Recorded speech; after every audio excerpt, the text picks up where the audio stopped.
Friends, எல்லா பைக்லேயுமே battery box பக்கத்தில் ஒரு ஃபியூஸ் பாக்ஸ் கொடுத்துருப்பாங்க. இதில் வந்து பார்த்தீங்கன்னா ஃபியூஸ் இருக்கும். இதில் வந்து பாருங்கள் 15 ஆம்ஸ் இருக்குது. அதுக்கான ஸ்பேர் வந்து இங்கே இருக்குது.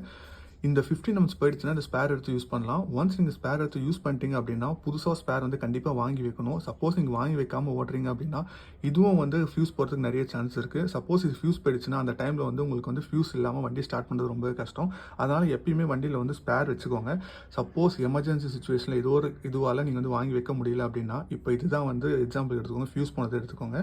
இப்போ என்ன பண்ணலாம் அப்படின்னா, இந்த மாதிரி ஒரே ஒரு கம்பி தான் எடுத்துக்கணும். ரொம்பலாம் எடுத்துக்கக்கூடாது. ஒரு சில பேர் கம்பி வந்து நல்லா டைட்டாக போட்டு சுற்றிடுவாங்க. அந்த மாதிரிலாம் சுற்றக்கூடாது. ஒரே ஒரு கம்பி மட்டும் எடுத்து இந்த இதுலேருந்தும் இது ரெண்டுத்துக்கும் கம்பி சுற்றிட்டு போட்டுக்கலாம். ஆனால் இதை போட்டுட்டு பக்கத்தில் இருக்க கடைக்கு போயிட்டு புது ஃபியூஸ் வந்து வாங்கி கண்டிப்பாக போடணும். அதே மாதிரி ஸ்பேரை வச்சுக்கோங்க.